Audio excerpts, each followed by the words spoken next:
So speaking of sticking the landing, the New York Jets, all right, the New York Jets have themselves a starting quarterback in Mike White. Well, for this week anyways. Now, Robert Saleh, the head coach, spoke with the media yesterday, and he updated the media on the situation at quarterback and the determination as to who's going to start from week to week. He talked about Mike White. He also mentioned Zach Wilson, who was inactive for last week's game. Here was the Jets head coach. We're going to go week to week. There's things that we'd love to see Zach accomplish over the course of, we'll call it a reset. And this is Mike White's opportunity. That doesn't change. So Mike's got an opportunity to go stack another great day up this week. And when we feel like Zach is ready to roll, he's going to roll. The full intent is to get Zach ready to play football again. I'll make that decision when I'm ready. And while we're going through this process, it's Mike White's opportunity to take advantage of every last play that he gets. We'll figure it out as we go. Yeah, I don't get it. That's what a ringing endorsement from Robert Saleh. I wonder if Mike White's going to keep those receipts, right? Like, hey, coach, thanks for the opportunity. I guess you're just waiting for me to fail. Like, just have one bad game so you can put your boy Zach back in. What an awful message. Or you're waiting for Zach in street clothes to mature enough. or in practices to mature enough, or in the meetings. 2-3 weeks time is enough. Yeah, right? That's going to be enough for him to mature. That's plenty. Yeah. It's like dog years, you know? Yeah. 3 weeks in the NFL, that's like 7 years in real life. Yeah, indeed. It's week 13. Fully vested. What do you mean waiting for Zach to get ready? Of year 2. Yeah, like I don't understand. What do you have, 20 starts? I mean, I don't understand what the waiting is for. Waiting for what? Like, I mean, so say he comes back and he's shown something and it's week 16. All of a sudden, in a fight for the playoffs, you're going to put him back in? He's like sunning him. If this is indeed at face value the truth of the matter, he's sunning Zach Wilson. Like I'm your dad, you're my child. I'm going to take this away from you because your grades weren't good. And I'm going to make you see the value of exactly what it is that I want from you before I'll give you back the things that you had. Before I give you your video game back, or I give you your cell phone back, I give you the car back. You're going to do it, and you're going to see it exactly the way I want you to do. This is classic sunning if he is indeed telling the truth. If he's tongue-in-cheek and he's telling you that, listen, we got a good thing with Mike White going right now, and you're probably, if Mike continues to play well, you're probably not going to get another opportunity to play this year, and we'll revisit what the situation is in the offseason. That would, to me, is more of a feasible, a more plausible explanation for what's taking place. I think Robert Saleh has done an excellent job as a coach in terms of how he's handled his team and how he's handled this season. I think this is a misstep. I really do. I think this is a misstep in how he's talking about it. Like, give it in a way where you don't have to give us everything, but you are in New York City. So just give us the realness of it and be done with it. And if that's what he just did, then he's sunning him. He's trying to coach him and teach him through father-son relationship type of patterns. You're not going to hear the New York media be critical of this. No, right? No. Like, the best performance by any quarterback this past week was Mike White. The best performance probably of a Jets quarterback since Mike White, at least in recent history. And yet that's his response. Like, the way he either doesn't have a feel for how his team feels, or he realizes at this point, because here's what I said 2 weeks ago. This was a mistake. He never should have done this in the first place by benching Zach Wilson.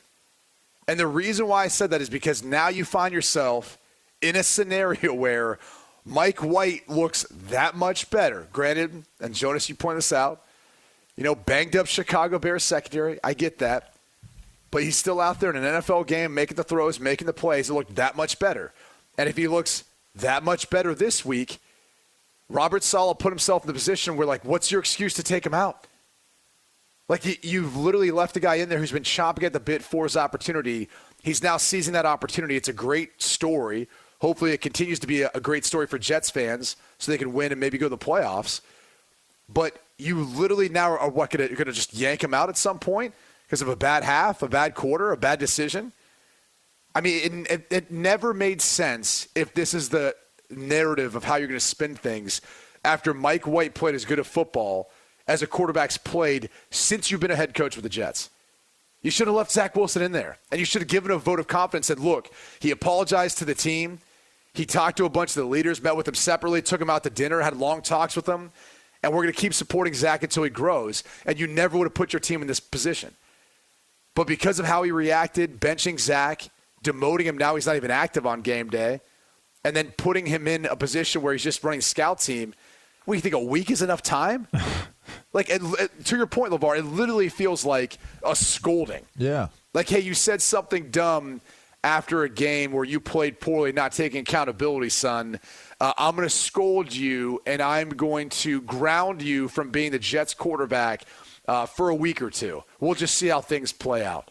Like, I'm going through this with my kids right now, trying to understand and teach them, lessons and those that sort of thing. But really?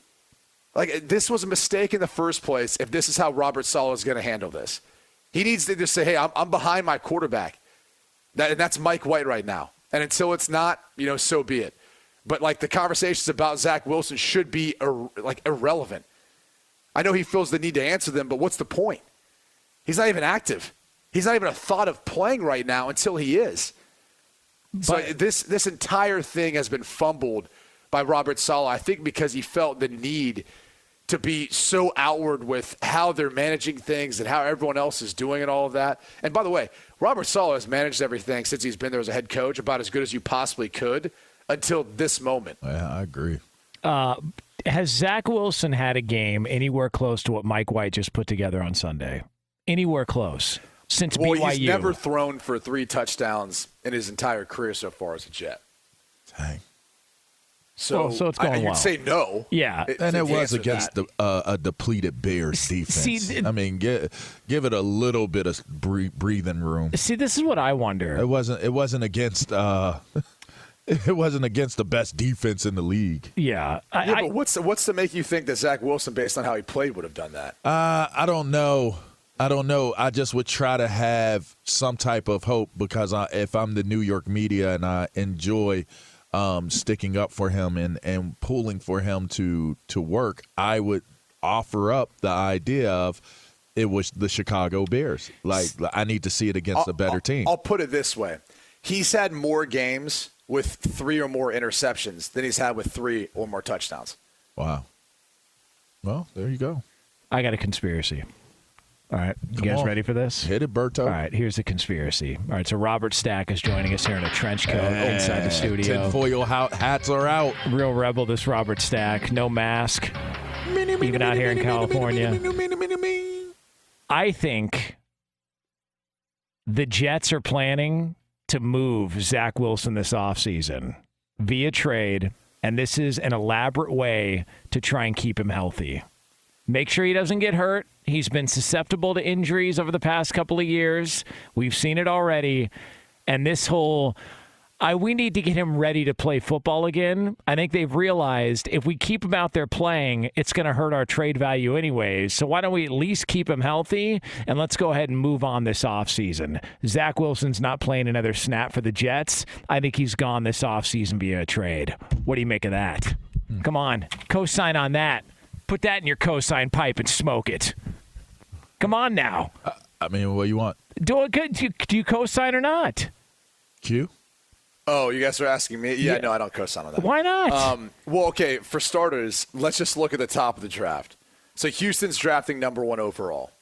Do you think, at being that they have the number 1 overall pick, they're not going to take a Bryce Young, a Will Levis, whoever else they put? By the way, Anthony Richardson, I feel like for people who probably don't watch college football, he's the quarterback at Florida, and he may very well come back. I don't know what decision he'll make, but the box score didn't look great. But if you watched him play against Florida State this past week, I mean, it is ridiculous watching him. Like, he is such a rare talent. I would, if he came out this year, and I think he should, by the way, because I think the draft competition for 2024 is over. Caleb Williams will be the number 1 overall pick. Like, you might get some teams who are positioning themselves, and this is more of a conspiracy theory, but I think it's more legit, literally to tank in 2023 just to be able to get Caleb Williams in 2024. But I digress. Richardson could be a guy it's taken in the top 10, top By the way, 5. he's a big dude. He's a big dude, but he's a unbelievable athlete. Like, the way he runs is ridiculous. And he's actually, like, I know he's still, developing as far as a quarterback processing and everything, but, dude, he can sling it. Like, he has got some really good fundamentals when he gets a clean pocket and when he knows where he's going with the football, or, it's just maybe a two-read progression. He can get it out there in a hurry. He's got a rocket for an arm.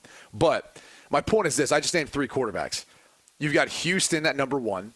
Chicago at 2. They're not taking a quarterback. They got Justin Fields. You've got Detroit now, I believe, who's got the Rams pick, drafting 3 overall. Maybe they take one. You've got then Seattle at 4 from Denver. Maybe they take one. I don't know. Carolina at 5. So you kind of start looking through the top 5 right there. I think you can make the case 3 of those teams might be looking for a quarterback. And by the way, there's plenty of others that are going to be talked about as part of being a first-round pick. C.J. Stroud's another name I didn't mention, but he'll probably be a part of that conversation. My point is this. You've got 4 guys, all that I think are going to have higher draft grades than Wilson. And you got, multiple teams that could pick any one of those 4 instead of wasting trade compensation on Zach Wilson. What are you giving up to get Zach Wilson at this point? So he's just inactive until what? Joe Flacco doesn't look good on the scout team, and then we realize, maybe he's our second best quarterback. I don't think he's going to be inactive the rest of the season. What a weird... How many more games? 6, 7? Yeah, something like that. I bet he comes in and plays in the next couple. I mean, that's going to be dictated off of the way Mike White plays. That my caveat would be if Mike White falls on his face. But if which they're expecting him to, and that's what bothers me the most about Robert Saleh saying that is like, look, I get it. They see these guys every day in practice. They've seen Mike White for a while now. He's been there, and Zach Wilson's been there. So they're probably watching in their heads thinking, eventually the true colors are going to show, and we're going to put Zach back in there, and he can maybe be the hero and help save our season. Like, that has to be the narrative behind it. What a support system. Hey, but he just said it. Like after what Mike White just did, how could you as a head coach, LaVar, you coach right now. If you had a quarterback that came in and played that well after your starter had been playing so poorly this year and you've won despite him. I'm not going back to him unless I have to. Yeah. Unless I have no other recourse. Like, I'm looking at that. Man. I'm looking at the prior starter as you weren't the solution to us winning and being a better team. I don't see that changing. So if I were to go back to that player as a coach, if I go back to him, it's because I have no other recourse. That's on, like, as a coach, that's how I would feel. If you're my starter and I've started you, and you've earned that right to be the guy that goes out there first, and that's what's established. If I have to pull you out mid-season, and I'm not even dressing you, like we have 3 quarterbacks, and you were my starter, and I'm not even dressing you for the game. Or say high school, we dress everybody. So you are dressed, but you don't go in at all. That's because I don't trust you. That's because I don't believe that we can win with you.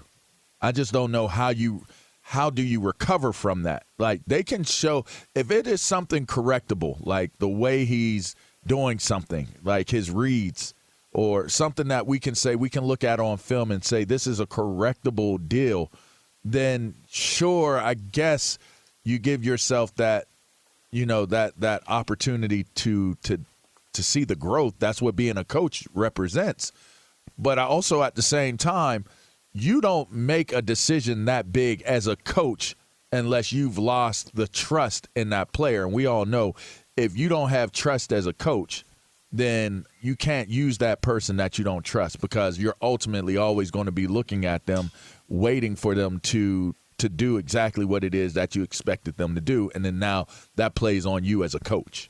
I let everybody else down. Minnesota's got the worst pass defense in the league. That's who the Jets have this week. I mean, if he goes out and plays, close to where he played last Sunday, So what is this, like a slow climb? By what, week 15 or 16, Zach Wilson will move up to second on the depth chart, and then, in case of injury, we could bring him in. It just, the whole thing is odd, man. I don't. But you can't be critical. You're not allowed to be critical, because if you are, then the doormat Jets fans come after you because you're a quote unquote hater. God forbid you disagree with anything the organization does.